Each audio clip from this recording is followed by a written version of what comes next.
Ini adalah dangerous link antara kesehatan gigi, kemudian pneumonia, dan COVID-19.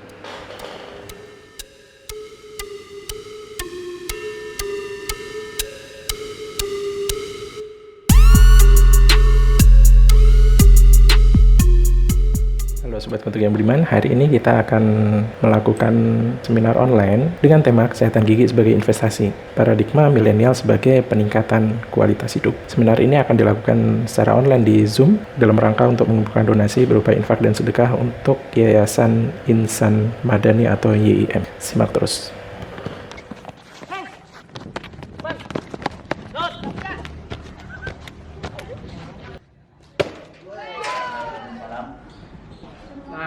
Palita ringkas.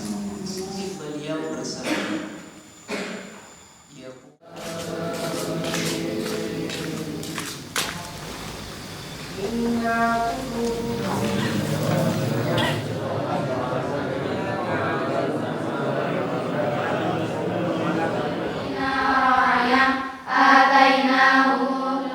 Bismillahirrahmanirrahim. Assalamualaikum warahmatullahi wabarakatuh. Saat ini saya berada di Pesantren Taruna Insani yang didirikan sejak tahun 2015 yang mengemban visi dan misi untuk mencetak generasi-generasi Qurani yang kuat akidahnya, mulia akhlaknya, dan berpengetahuan dan berwawasan yang luas. Pesantren Taruna Insani saat ini ada 2 jenjang. Yang pertama tingkat SMP dan yang kedua tingkat SMA. Pesantren Taruna Insani ini salah satu di antara keunggulan yang kami laksanakan adalah santri-santri kami mampu menghafal dan menerjemahkan Al-Quran secara harfiah, dan juga mereka mempunyai program unggulan menulis mushaf sampai 30 juz. Kepada para saudara-saudaraku kaum muslimin dan muslimat yang ingin memasukkan anaknya di Pondok Taruna Insani, kami mengajak dan menghimbau untuk bersama-sama bergabung di pondok ini untuk mendidik santri-santri kita menjadi santri yang kuat akidahnya, mulia akhlaknya, memiliki wawasan pengetahuan yang luas. Dari Allah Subhanahu wa taala. 3 tepat. Saya Muhammad Ramadan Al-Farisi ingin mengajak teman-teman sekalian untuk sekolah lembaga ini, yaitu yang bernama SMP SMIT Taruna Insani. Kenapa harus memilih SMP atau SMIT Taruna Insani? Karena lembaga ini memiliki spesifik yang berbeda dari lembaga pendidikan lain. Seperti kita memiliki program unggulan menulis Al-Quran, terjemah lafziyah atau terjemah Al-Quran secara perkata, dan online shop. Tentunya di program tersebut akan mendukung siswa-siswinya untuk bisa berprestasi dan bisa berinovasi ke depannya, kancah nasional maupun internasional. Sekali lagi, saya mengajak pada teman-teman semua yang ingin lebih berprestasi lagi, bisa sekolah di Taruna Insani School ini. Nggak mondok, nggak keren.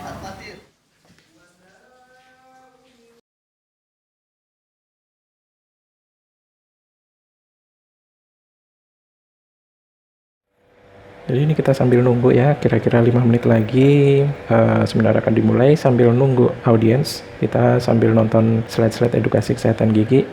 Jadi materi kita hari ini kita bikin yang kompatibel untuk semua umur. Oke, udah dimulai. Dan sekarang alhamdulillah sudah jam 9:20. Mari kita mulai mendengarkan. Selanjutnya kepada Dr. Gigi Rifki, dipersilahkan dok. Oke, terima kasih Zaki. Assalamualaikum warahmatullahi wabarakatuh. Terima kasih atensinya, terima kasih kesempatan waktunya untuk bergabung bersama kami. Hari ini kita akan saling belajar, saling berbagi, dan insya Allah nanti materinya akan kompatibel untuk semua anggota keluarga. Karena kita membutuhkan partisipasi untuk seluruh anggota keluarga untuk bisa mengupayakan kesehatan gigi dan mulut di masyarakat. Materi seminar kesehatan kita hari ini adalah kesehatan gigi sebagai investasi. Kemudian solusinya adalah bagaimana kita melaksanakan paradigma milenial sebagai peningkatan kualitas hidup. Apa yang akan kita pelajari hari ini? Yang pertama adalah beda usia, beda permasalahan gigi. Jadi masing-masing punya tantangan dan strateginya sendiri. Kemudian juga solusinya ada sendiri karena terkait dengan usianya juga, kebutuhannya seperti apa. Yang kedua adalah dampaknya terhadap kesehatan umum dan kualitas hidup. Jadi gigi ini nggak hanya berhenti aja di sakit giginya aja, tapi ternyata ada hubungan dengan kesehatan umum dan juga akan berpengaruh langsung ke kualitas hidup. Karena menurut WHO adalah pengertian kualitas hidup itu sendiri adalah persepsi seseorang dalam konteks budaya dan norma yang sesuai dengan tempat hidup orang tersebut, serta berkaitan dengan tujuan, harapan, standar, dan kepedulian selama hidupnya. Dan poin berikutnya adalah yang kita pelajari hari ini adalah tantangan di tengah pandemi. Karena kondisi spesial saat ini itu tidak pernah terduga sebelumnya, tidak pernah terencanakan. Tiba-tiba aja ada. Ini juga akan memiliki tantangannya sendiri dalam mengupayakan kesehatan gigi atau kesehatan umum pada umumnya. Kemudian yang keempat adalah solusinya, yaitu untuk perubahan paradigma, yaitu perubahan cara pandang masyarakat yang ternyata selama ini dianggap kurang tepat. Faktanya nih, ini yang perlu kita renungkan. Jadi hasil riset kesehatan dasar atau Riskesdas yang dilaksanakan secara nasional selama 5 tahun sekali, itu ternyata proporsi masalah kesehatan gigi dan mulut di Indonesia itu sebesar 57,6%. Lebih dari separuh penduduk Indonesia itu mengalami masalah kesehatan gigi dan mulut. Dan sayangnya, pemanfaatan pelayanan dari tenaga medis ini hanya sebesar 10,2%. Lebih dari separuh masyarakatnya itu hanya 10%-nya aja yang mendapatkan pelayanan dari tenaga medis. Ya kita sadari juga karena dokter gigi juga penyebarannya juga tidak merata di seluruh Indonesia. Dan juga banyak sekali masyarakat enggan untuk mencari pelayanan dokter gigi. Kemudian proporsi menyikat gigi di setiap harinya, itu sudah bagus 94,7%. Tapi hanya 2,8% yang menyikat gigi dengan benar, yaitu 2 kali sehari, pagi dan malam sebelum tidur. Sayang sekali kan? Udah banyak yang setiap hari. Sikat gigi nggak? Iya, sikat gigi. Tiap hari nggak? Iya. Cuman hanya 2,8% yang menyikat giginya itu dengan benar. Ya kan percuma. Tiap hari tapi nggak efektif, kurang efisien. Kita masuk nih, mulai dari segmentasi permasalahan di tiap-tiap usia atau di tiap-tiap generasi. Yang pertama adalah kesehatan gigi dan anak. Di sini ada video, saya putarkan.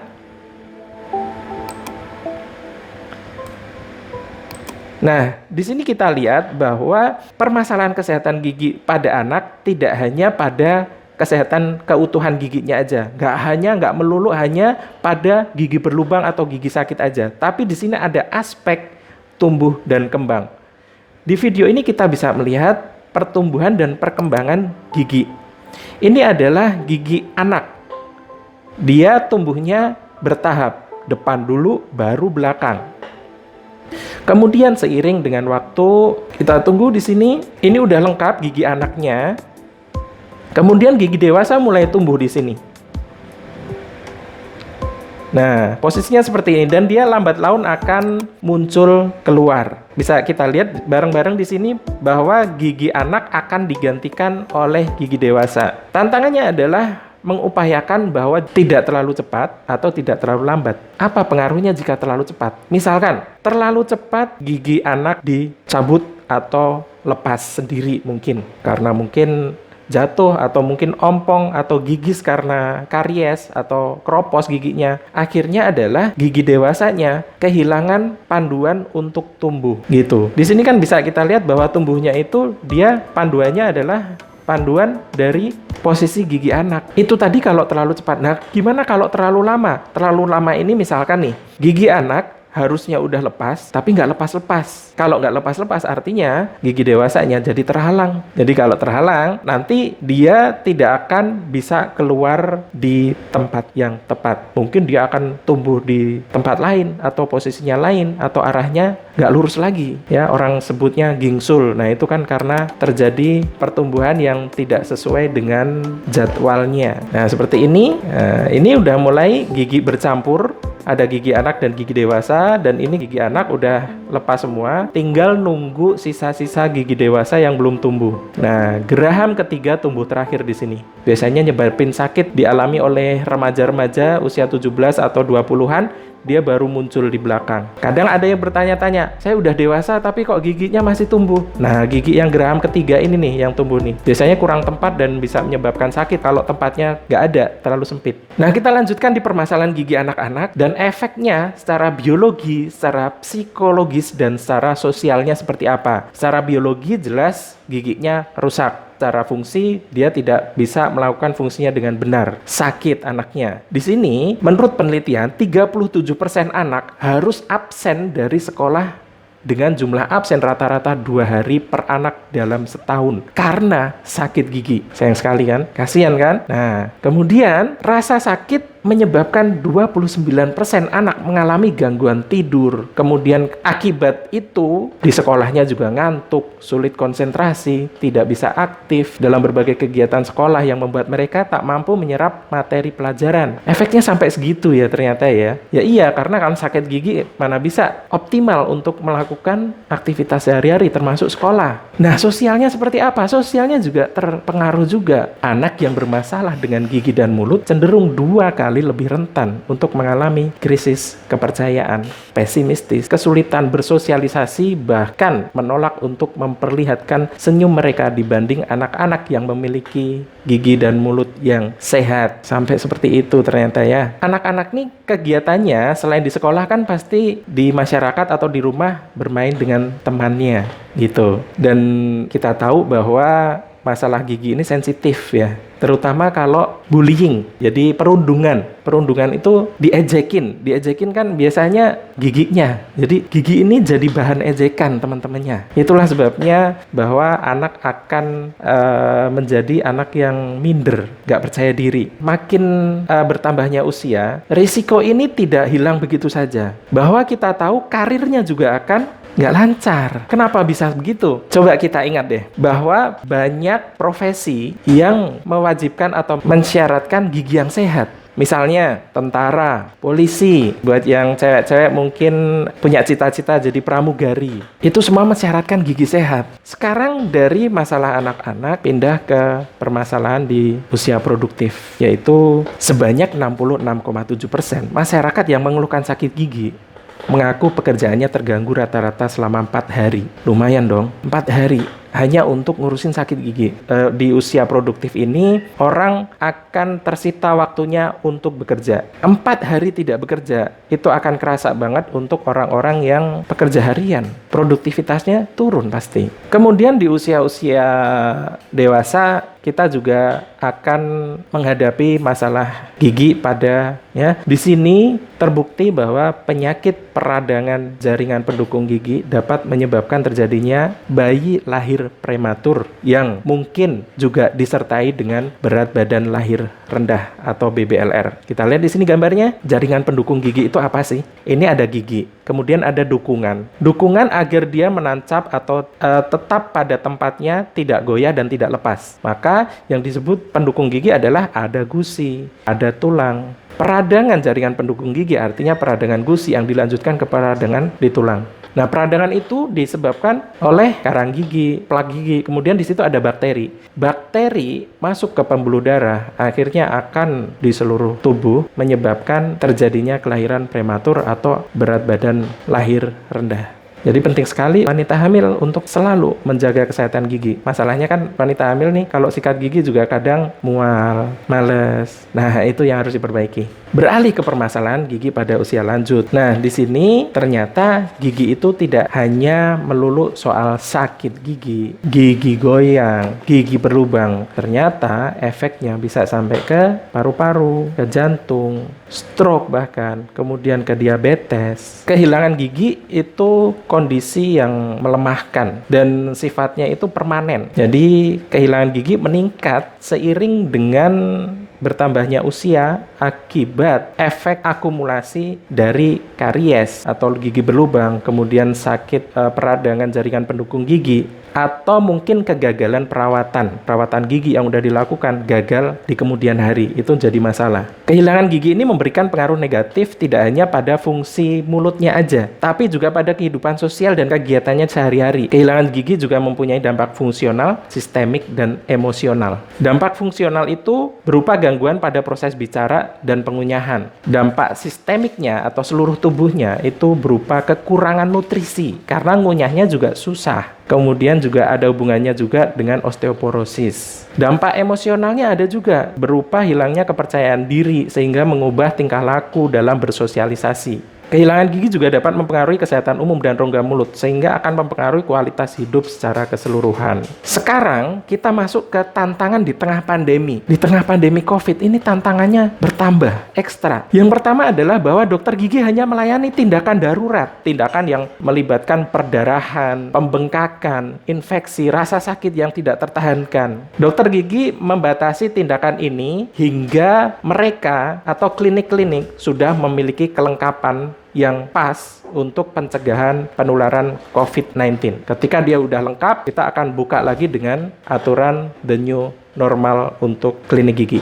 Masalahnya itu. Artinya apa? Kesehatan layanan gigi ini di masyarakat makin berkurang lagi. Kita ingat bahwa tadi sebanyak 50% lebih punya masalah gigi, tapi hanya 10% yang dirawat di dokter gigi. Di tengah pandemi akan lebih sempit lagi, akan lebih sedikit lagi karena layanan kesehatan gigi ini makin sedikit. Yang kedua adalah ada hubungan antara masalah gigi dan mulut dengan pneumonia atau penyakit di paru-paru. Kita tahu bahwa pneumonia itu juga akan terjadi pada infeksi COVID-19.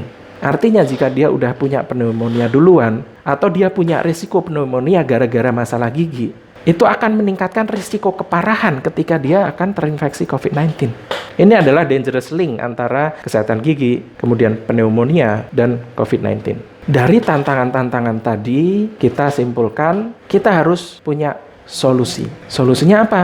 Solusinya adalah yang pertama paradigma sehat. Apa sih paradigma sehat?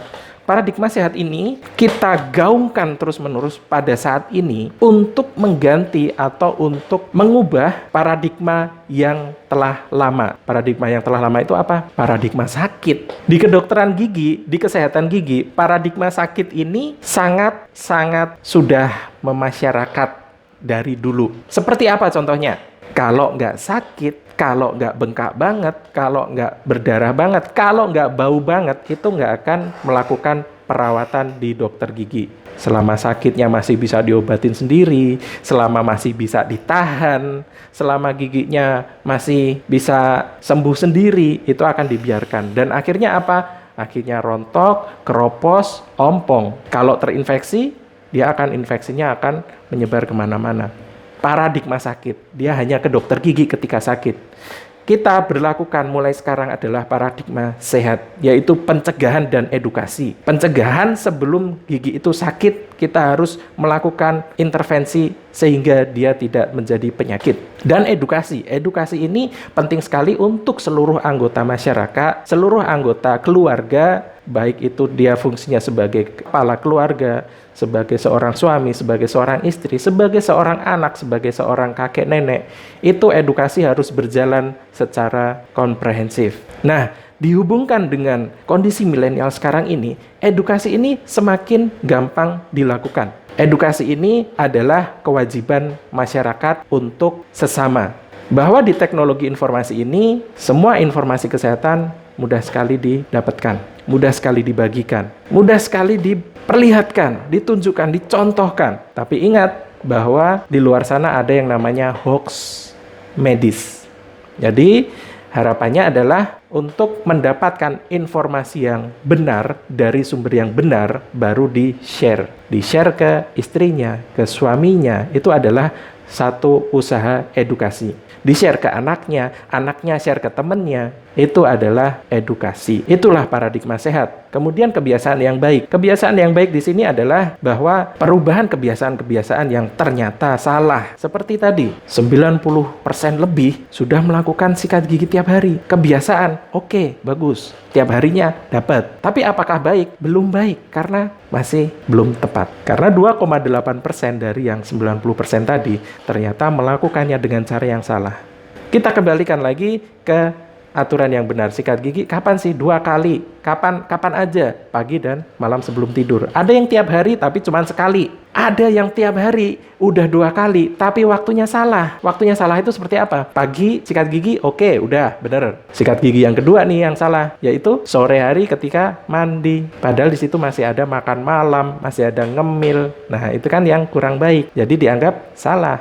Baiknya adalah sikat gigi sesaat sebelum tidur, ketika kita sudah tidak makan lagi. Kemudian diet seimbang. Diet seimbang ini adalah untuk nutrisi dari dalam, untuk menyehatkan gigi dan menyehatkan kesehatan secara keseluruhan. Makanan yang baik untuk gigi apa aja? Jelas kurangi gula. Kalau bisa hindari gula. Zero. Kita nggak butuh gula. Gitu. Hindari makanan yang lengket-lengket.